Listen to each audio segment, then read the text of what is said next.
असंभव काम को संभव बना सकता है मनुष्य। श्री आनंद मूर्ति। एक कथा था, जब गांधारी को पता चला कि उनकी शादी होने वाली है और होने वाले पति अंधे हैं, तो शादी के पहले ही वे कपड़े से अपनी आंखें बांध ली। पति जब देख नहीं सकेंगे तो मैं कैसे देख सकूंगी। कितना नैतिक बल था। समझो कि सारा जीवन आंखें बंद रखी। उसमें भी देखो, 2 बार उन्होंने आंखों से कपड़ा हटाया था, पट्टी हटाई थी। वह भी कब?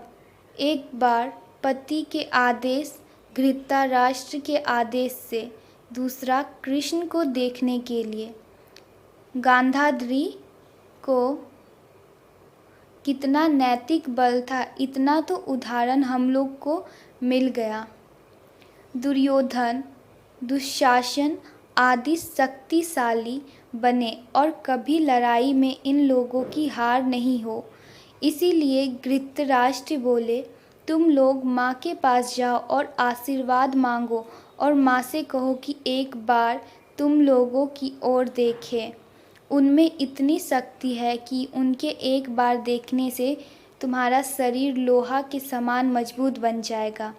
धृतराष्ट्र का आदेश था कि पुत्र को जब तुम आशीर्वाद करोगी तो एक बार आँख खोलकर देखना। शुभ दृष्टि के द्वार शुभाशीर्वाद करो।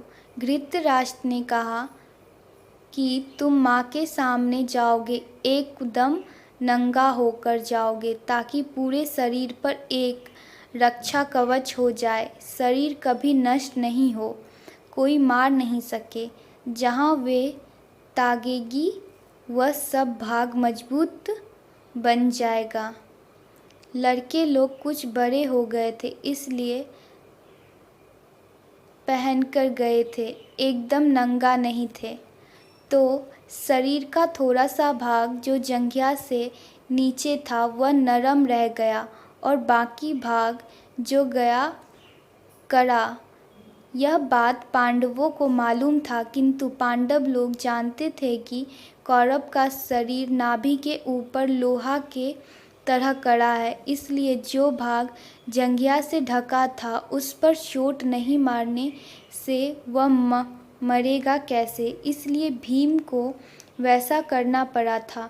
तो वही एक बार गांधारी ने पर्दा हटाया था, माँ ने पट्टी हटाई थी, और दूसरी बार हुआ था क्या? युद्ध के बाद जब कुरुक्षेत्र हो गया, महाश्मशान, वहाँ चारों तरफ सब देह पड़े हुए थे, तो कुंती, पंच पांडव और कृष्ण वहाँ पहुँचे सांत्वना देने के लिए। सब रो रहे थे। कृष्ण वहाँ पहुँचे, पहुँचकर बोले, देखो माँ, तुम क्यों रो रही हो? दुनिया का तो यही नियम है, तुम भी चली जाओगी, क्यों रो रही हो? गांधारी ने कहा, कृष्ण तुम क्या सांत्वना दे रहे हो? तुम क्यों ये सब बोल रहे हो? यह तो ठीक नहीं है। कृष्ण बोले, क्यों? तब गांधारी ने कहा, तुम अगर साजिश नहीं करते तो हमारे इतने बेटे नहीं मरते। कृष्ण क्या बोलते? उन्होंने कहा, लड़ाई तो अनिवार्य थी, पाप के क्षय के लिए, धर्म की रक्षा के लिए।